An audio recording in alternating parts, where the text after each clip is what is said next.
Every day, you essentially pay your dues by doing the harder thing when it's the right thing to do. I just have a few like golden rules, if I'm honest. For me, there has to be some clear goals for the gymnasts and also for us. So what are we doing? Why are we there? Are we just in it because we enjoy coaching kids? It's a 1 hour fun class. Are you aiming to move more county level, more regional level, going up the, the tier? Our goal for everybody is also to, produce an Olympian. That was my goal after I was coaching for about 10 years. I thought, I'd love to be able to do this. What story it would be for somebody that's never done gymnastics before to be able to produce something to that level. So I think that you have to have some clear goals. Remembering it's their gymnastics. So, you leave your ego at home, you check it in at the door. We go in, we're there to, help them be the best gymnast that it can be. I love people watching all the time at competitions. I love sitting in the crowd. I don't watch some of the gymnastics. I just like to see how the coaches are going, Do they get like a big high five when they come off? Is the coach upset, pulling up their hair? What's going on with that? So that's something else that, I think that we need to do.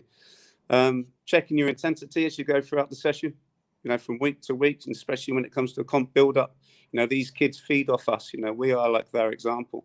So if we remain quite calm, then they remain quite calm. The bit that I feel like I can be laid back. I know what I need to do. I've got it all sorted out in my mind. In a competition, I think that a competition is definitely about getting the gymnasts at ease, letting them settle down. They have to be able to stand there, and we've done all of that build up. So at that moment in time, we don't need to worry about that. We need to settle them down so they're actually used to getting into their rhythm. And then just make time for yourself. That's the other thing that I've learned. I coached to a high level. I didn't have a holiday in 7 years. And sometimes, it's hard because you want so much out of these gymnasts, but remembering that they're still young. So we need to try to make time for ourselves, our family time, and then everything gets on. If not, lots of people talk about coaching burnout. I think that if we're in the gym more than what the gymnasts are, and we want it more than what the gymnasts do sometimes, and it's a little bit like a horse race with these kids. One kid will get a little bit higher than the other one. And when that's regionally, or if that's, between two clubs, that's great, I think, because that competition spurs us on a little bit more. But, we have to have an idea of where we're going with it. I think quite a lot of the times, as I said, like if their values sometimes, or with, where they're going, what do they want to do? Quite a lot of the time, as I said, we've all got like this impression of where we want to go as a coach. Mine, when I was younger, never was. I'm a different coach. I've probably changed my coaching style like 101 times, but knowing what your goals are and why you're there. If your goal is always to try to go to Olympics and you're working with 8-year-olds, then that's a very long thing to think about. So sometimes some people get fed up with that. Sometimes a change is good. Quite a lot of the time, we're so invested in these things and our calendars are so full. We've got this competition and we've got this national squad and then it's this trial and this. We're in the gym all the time and there is no time for us to have holidays to ourselves. And sometimes, without knowing it, I feel like we reflect a little bit and we kind of like, we don't hold it as a grudge, but, we want it sometimes more than what the gymnast does. The gymnast wants to be able to come and enjoy their stuff, think about that competition, and then have a bit of a break. Whereas we're going, oh, you can do that, but we've then got this competition. And if you take this 2 weeks off and everything else, it's quite hard. When I first started coaching, I knew what I was doing in terms of coaching. I know how to coach. I know how to bring the best out of people. I think I've had some fantastic mentors going through my time in Barry Colley and good friends with Eddie Van Hoof and Lee Walls and everybody else. And I know how to do that. But the bit sometimes that I wasn't good at was when to ease off them a little bit. I was consistently going this. And sometimes I was like, well, let's not do that. Sometimes we used to do a competition 2 days later in the gym. And I learned, well, rather than just say to have 2 days off, 3 days off, your transition period, whatever it is, it's different for everybody. Bring them in, have an easier, lighter session, maybe play a game at the end, do something, enjoy that rather than being so intense all the time throughout it. So that's one aspect, I think. The other bit was COVID did hit everybody hard. And at that aspect, when we were building up, some kids had never done a competition and then they come back a year and a half, 2 years later and they were on it and they had no experience. And that was also really, really hard for us. Over here, we weren't allowed to support them. We had to wear masks and that was quite hard for us, especially if people, needed to be supported or guided or something along those things. So that was quite tricky for us also, I believe. We just need to remember, what is the goal? Yeah. Be honest with yourself. That long drive, I done it for 7 years. That long drive home was amazing because I had an hour when I was by myself and I could just reflect and go, well, why couldn't he do that? And sometimes I was so caught up on the moment. Why couldn't he do that? It was like something like, well, why? What did I do?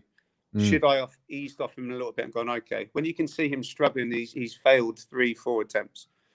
Rather than say, well, we're here for another 20 minutes. I'll tell you what, I'm going to give you 2 more goes. See if we can do it in 2 more goes. And if not, we're going to come back to this later on because this was so good. You always make a good thing out of something. I think it changes as they go through. I mean, if you could say what would be the attributes to an amazing vaulter is like spending lots of time on it, spatial awareness. Like my favorite things in life, doing some running drills. So, but lots of people they try to push them on too far. They're a tiny little guy, a little girl, and they're trying to get over a vault. That's 1m10, 1m20. It's bigger than them. So take the fear out of it. Let's get them running. Let's get them hitting the springboard properly. Lots of plyometrics drills, lots of things where they're going to be able to jump, from high level things. We need to get their bodies ready. We have got the power aspects. Yeah, they need to be able to run down the vault run. Be as fast as they can 2 minutes before a springboard, and they need to get off it in a handstand. The way that you're going to go around that is different things. Yeah, we can use lots of slopes off the tumble track, lots of springboards. I do lots of trampoline works. They're used to being spatial aware. They sound, they know where they are. Picking the right vault for these guys.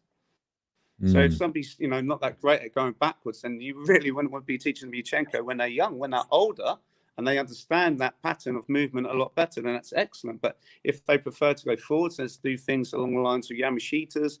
These vaults will then build up to doing things like our Kazamatsus, our suits, our court runs, and everything else. So in terms of, I love running drills and I love a good handstand bounce. They're the main things for me when they're younger. After that, it's playing. Don't get them on the table too quick. Let them just run down the tumble track, hit a springboard a few times. Let's get them getting a nice block. Let's not get them any fear. Isn't. So in terms of how do they know 10 is too much or too little? You might have some people that are made for vault and they love doing vaults, and some people like doing pommels, and some people hate doing pommels. But everybody needs to be treated slightly differently. So if we've got a benchmark as to how many can he do, how many landings can he do? I mean, vault to me, vault is vault. So maybe what's wrong with doing 5 vaults and then doing double fronts off the trampoline into a pit, double front and half out, ready for our drag and our handspring front? So there needs to be a reason as to why you've said 10. And it can't just be because I listened to this guy last year and he told me I need to do 10. Have a benchmark. How many times can he sprint down there before he starts to get tired and his run up then turns slow and then he can't get off the springboard quick enough? I like to try to mix it up a little bit, if I'm honest. In terms of vault, and it is one of my favorite pieces, I understand it, I hope quite well, but I only actually vault maybe 2 times a week. Maybe 3 times maximum. So for me, as long as in a session, they do the key points, which is going to be a high bar, which is going to be pommel and some sort of acrobatics every session. If we don't hit vault in a session, then we'll do lots of stuff on trampoline. We'll play games. We'll do some landings. We'll do some stuff into the pit. But I don't believe that they have to go down every single time. And mixing it up, maybe playing games, doing something different, is going to, encourage them to, continually love this sport for a start and not get bored of it. And I mean, how many times can you do a handstand flat back before you go, I don't want to do it? I can't. I do and I don't. For my thinking behind it all is we have to have 2 mats above the height of the ground, so 1 more mat higher than competition if we're going to add on an extra half turn. So if they're going to do a full twisting Kaz, if they want to do 1.5, then rather than say let's do 20 in the session, can they do it onto a softer mat? Can they go higher? That then gives them enough time to wrap in that extra half twist rather than anything else. I think that we rush quite a lot of the time from the pitch stage to the comp stage. Once again, for me, it's like if they can do that and we've had that slow, gradual build up and they've done it into the pit and we've put a soft mat in and it's a bit of a firmer mat. Try to be clever with your coaching. Can you turn the mats the other way up? The competition mat, so it's got the soft side onto the hard mat. How many times are they doing that before you then say, right, let's go at it. Let's go at competition level. I think that if that's rushed, and there's one mistake, there's one injury, then you're going back 6 months. So to build all those things up to then get from that competition stage is quite key. Sometimes we forget about the psychology behind all of it, especially if it's a competition, haven't done it before. So a few times we've actually turned up. Something that I learned from Barry Collier is you turn up, you do your warm up, You actually warm up in the back gym, or maybe you do it, but you don't actually compete it. So you're actually getting used to it. You know what you're going to do. You know that you're confident enough to do that vault, and then you do something a little bit easier. And that's for me a major step. I think quite a lot of time we miss. We go into these things, like Europeans when Nagorny done triple pike on floor, and everyone's, oh my God, is he going to do it? He'd done it in the warm up, and then he probably didn't really feel like he needed to do it. He wanted it in the code, so he'd done it, but he's probably not going to do it again. So he's been through that psychological stage of to get it from mat into pre-comp into comp into then I've done it and I'm easing off. So the putting 2 mats down is great, and it's now high enough, brilliant. But it's still that stage when you're by yourself out bottom for vault run, and you've still got to attack it with 100% commitment. So that's the bit that I'm more I tend to spend more time on.